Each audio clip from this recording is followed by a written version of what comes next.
Hallo Leute, willkommen zurück auf meinem Kanal. Schönen Tag!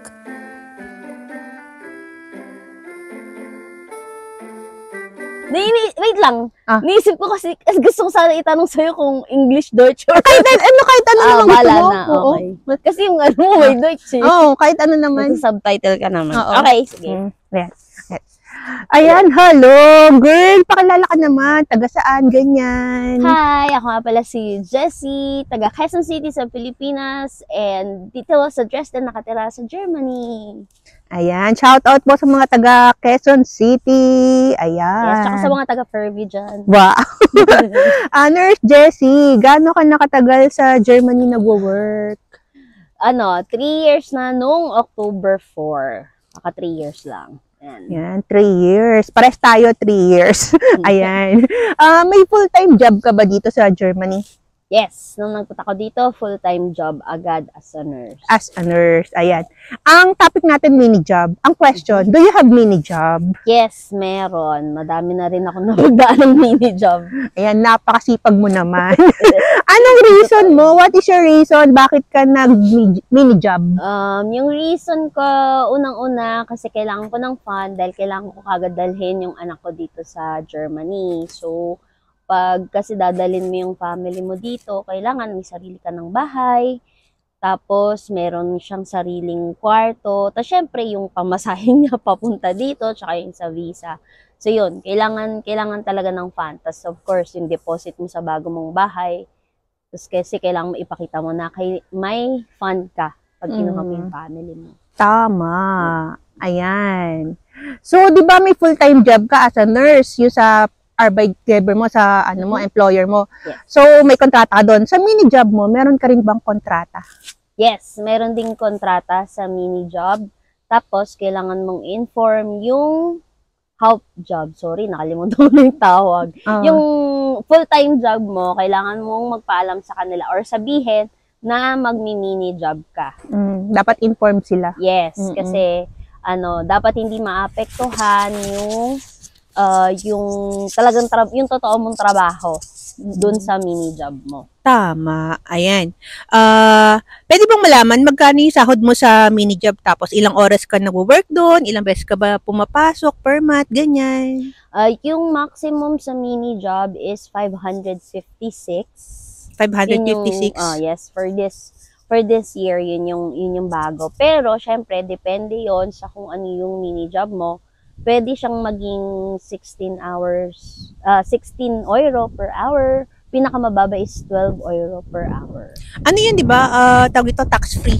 Buo mo siya makukuha. Yes, tax-free siya. Tapos, nga pala sa hours, 24 hours ka kailangan in a month. In a month ka magtatrabaho. So, pwedeng 12 hours or depende sa pag-usapan nyo ng Arbeitgeber mo, ng employer, kung pwedeng hatiin mo siya sa 8 hours or sa 12 hours, para 2 beses ka lang papasok in a month. As long as hindi na yung main job mo, yung full-time job mo, no? Hindi na apektuhan. Yes. Kailangan mong, it's either magbibigay ka ng copy ng Dean's plan mo, yung schedule mo doon sa regular job mo, doon sa mini job mo, or ikaw yung magsasabi kung kailan ka pwedeng pumasok sa kanila. Yun yung usapan. Tama. Yan. Do you have ideas what kind of mini job ang pwede sa mga nurses? Actually, sa atin mga nurses, dahil professional, maraming possible. So, I've tried na mag-apply ng tagahugas ng pinggan kasi ayoko nang mag-altern time. Tagahugas ng pinggan sa restaurant, kellner, receptionist. Kaya lang pag receptionist, kailangan nila C1 sa employee. So, ligwak ako doon. Ano to? Bisubay? Bisubay daw. Sabi niya, pag nasiwan ka na, balik ka sa amin. Ay, hindi pala. Aayos lang pala ako. Oo. So, yun. Tapos, yung isa naman, nung nag-try din ako yung magpapakain lang na matanda sa ospital, syempre, first question sa akin doon, parang, bakit gusto mo na yun yung trabaho mo? nurse ka naman. So, they don't, take note, OR nurse po si si Nurse Jessie. Sabi ko naman sa kanila, kasi yung reason, isa din sa reason ko kung ba't ako nag-mini job is mapabuti yung yung Sprache, yung language ko sa Deutsch. Kasi para ma-incorporate mo yung sarili mo doon sa language, kailangan mo siyang gamitin. So yun, sabi ko, yun nga magpapakain. So sabi niya, sige, sa tanongin lang kung kung saan yung available. Mm-mm. Hanggang sa wala na. Wala Pero na. nakahanap naman ako ba? Oo. Iba. Mm-mm. Ayun. Ayan, mini job. Do you recommend mini job to Filipino nurses here in Germany? Yes, Yes. I do. Kasi magandang source of income siya. Legal, of course. Wala siyang tax, so walang bawas. Plus, kung marami ka namang free time, kasi twice a month or 3 times a month mo lang siyang gagawin. Pwede naman siya ng weekend. Gawin mo na extra money din yung mapadala, mapatulong sa pamilya sa Pilipinas. Diba? Saludo ko sa inyo. Saludo ko sa mga nagmi-mini job na kapwa nurses ko. Ayan, yun lang naman. Maraming salamat, Nurse Jessie. You're welcome. Cheers! I am Cheryl. I am Nurse Cheryl from Davao City. Yan, from Davao City. Hello. Ayan. Nurse Cheryl, gaano ka nakatagal sa DE? Nagwo-work, nakatira, ganyan? Magpo 4 years na ako dito sa DE. Dumating ako ng 2022. 23, 24, 25, tas 26, o pa 4 April magpo 4 years. 4 years na, ayan. Full-time, may full-time job ka ba dito sa Germany? May full-time 9. Sa ngayon, hindi na ako full-time. Nagto-tiled site na ako kasi nandito na yung mga bata, yung mga anak ko. Isa lang kasi ako. So, kailangan kong bawasan yung oras ko para marami din akong time para sa mga anak ko. Pero dati full-time talaga ako sa Krankenhaus. Nung dumating ka ng 2022? 2022, 1 year ako, 15 months pala sa Altenheim ako nag-work. And then, lumipat ako ng Krankenhaus. Dati sa Stuttgart, ngayon dito sa Dresden, Halber. Ayan. So, full-time sa Stuttgart, full-time sa Dresden, tapos tile site din sa Dresden. Yung sa Dresden mo, same employer yun, no? Yes. Yes. Ngayon, ang tanong, do you have mini job? Yes, I have mini job sa intensive Pflege. I think, magto 2 years na ako sa mini job ko. Before dumating yung mga bata, nag-full time ako before, and then meron pa akong mini job. Kasi sa station ko sa NICU, marami akong minsan nagna-night shift ako. So marami kaming extra day off pag nag-night duty. So kaya na-board ako ng very very light. Kaya naisipan kong mag-mini job kasi sayang din yung kikitain na 538 per month na sahod, tax-free yun siya. And 2 days lang in a month, 24 hours dapat ang duty mo. Wow. Tapos, so ayun na yun. Anong reason mo? Bakit ka may mini job? Kasi na-board ka. Kasi na-board ako. Hindi. Siyempre, kasi sayang din naman yung 500, marami tayong babayarin sa Pinas. So, actually ngayon, 23.3 hours na lang ang i-duty mo sa isang buwan. Sayang din yun, no? 538 euro din yun. So, pera din yun. Magkano na yun sa Pinas? Isang sahod, isang buwang sahod mo na yun. Oh, laki na rin laki yun. pa. Do you have a contract in your mini job? Yes. Yes. So, may contract ka sa full-time, ay sa main Arbeitgeber mo, sa main employer mo. Tapos, itong mini job, meron ka ding kontrata. So, magkano ang sahod ulit sa mini job? Sa mini job is 538 euro per month, 23.3 hours. 23.3 hours? Ang duty mo dyan. So that means, mag-work ka ng 2 days sa isang buwan. Pwede mo siyang hindi pagsabayin. Like for example, first week first week in a month, pwede kang 1 duty, tapos sa end of the month na naman, 1 day duty, ganun. Pero yung sa'yo, 12 hours. Oo. Tapos 2 times in a month. Oo. Yan. Do you have ideas what kind of mini job ang pwede sa mga nurses? Of course, kung nurse ka, huwag ka nang lalabas sa Pflege. Doon ka mag-i-stay kasi mas malaki ang rate kapag like sa nursing ka pa din maghanap ng mini job like intensive Pflege or intensive lege lang ang ano ko, or yung iba sa Altenheim, or sa mga Beythreutes Wohnen, ganun, yung mga self-studied na mga patient, magbibigay ka lang ng meds and all, ganun. Mas mataas ang rate. Okay. Do you recommend mini job to Filipino nurses here in Deutschland? Yeah. Yeah. Kasi ano siya, sayang din. Extra income din siya. Oo. Kung marami ka naman oras, no, bakit hindi mo pasipagan, di Kung kaya ba? mo naman, kung kaya mo naman i-handle yung time mo, why not?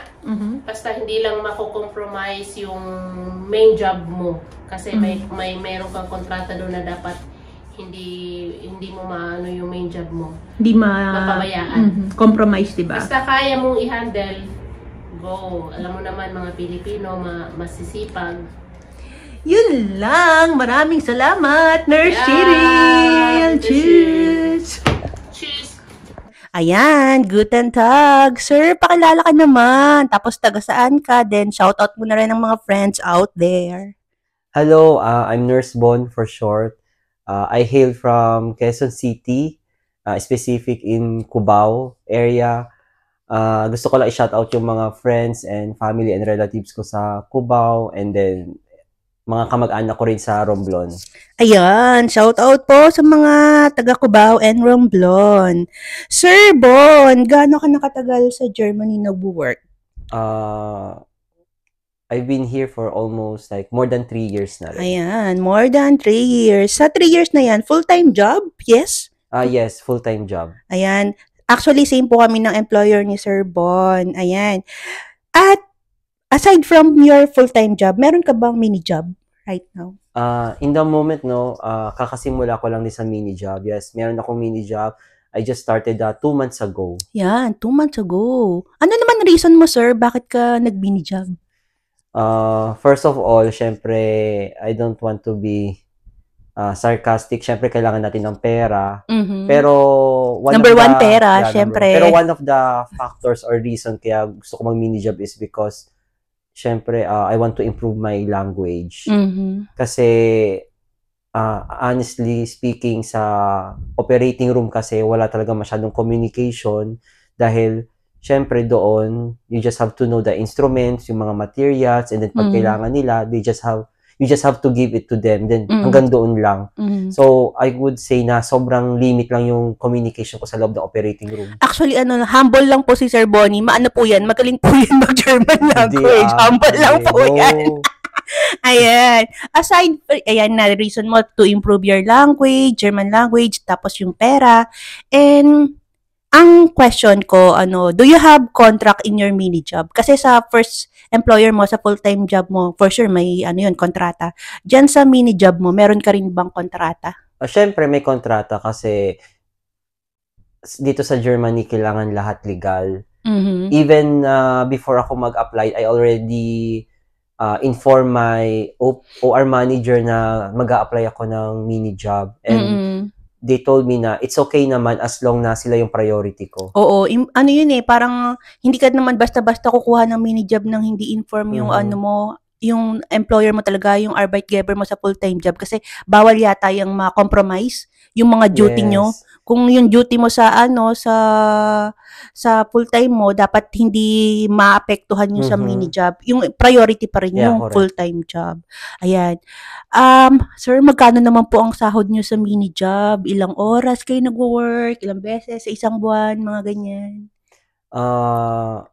Ito naman, naman to in general naman to sa in general na. Sa ibang Germany. So, yung net salary ko is 513. 513 fix na yan fix per na month. Yan. Oo. Tax wala nang free. bawas, tax free na yan. So, kasi lang yun, 2 days in a month lang. 2 days in a month. I work 12 hours a day. 12 hours a day. So, tapos yung scheduling, dinidepende ko kung ano yung schedule ko sa main job ko. Kasi, yung mini job ko naman, di naman nila kami pinipressure kung kailan. Kami ang magbibigay ng schedule sa kanila kung kailan namin gusto mag part-time. So, kung saan ako free, doon ko nilalagay yung yung duty ko. As long as available ka, no? Ayan. So, 2 times in a month, tapos 12 hours per shift. Per shift. Parang kakapagod ah. Pero Ang sanay naman. sipag! Hindi naman, sanay Ang sipag, naman. ang sipag mo, ang sipag mo. Do you have any ideas what kind of mini job ang pwede sa mga Filipino nurses, sa mga nurses na tulad natin? Actually, sa dami ko ring in-applyan, no, may mga nag-offer sa akin sa mga warehouse o kaya maglinis sa hallway like janitor. Pero syempre, kailangan ko i-consider na yun nga ang reason ko kailangan kong mapabuti yung language ko, pero kung a-applyan ko tong mga to, syempre wala akong communication. Wala ka usap mo, mag-map ka doon. Mag-map lang. Pero kausap mo yung wall tsaka yung floor. So ako mas dahil may sa akin, may nag-interview naman sa akin, no, natanggap ako sa para siyang nursing home, pero nursing home. Siya, masasabi mong assisted living. Kasi sa Deutsch, ang tawag nila Betreutes Wohnen. So, pag tinranslate mo yun, assisted living. So, parang pag tumanda ka, solo ka lang sa isang room, tapos may titingin lang sa yung nurse, i-check ka lang kung okay ka pa ba, nainom mo ba yung medication mo, nasuot mo na ba yung compression stockings, yung mga ganung bagay ba. So, simple lang yung trabaho. Pero mahaba, 12 hours. Oo, 12. At saka tiyagaan lang. Oo, at saka sa duty ko na yun, ang hawak kong patient, ako lang mag-isa, is 34 patients. Wow. Sa buong building na yun. Wow. From first floor to 8th floor. Hindi ka na magsasawang magsalita dyan. Ang dami mo kausap. Naman. Happy naman ako kahit paano kasi talagang nakakapag-usap ako sa mga pasyente. Unlike sa operating room na tulog na yung pasyente. Yeah. Do you have any, do you recommend mini job to Filipino nurses here in Germany?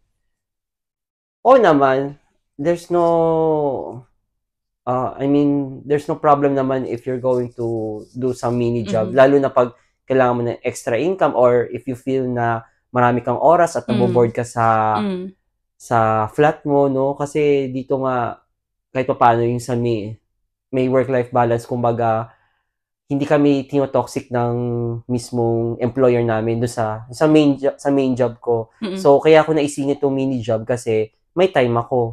Diba? So, do you recommend? Yes. Yes, I recommend. No? Lalo na pag may lakas ka ng loob.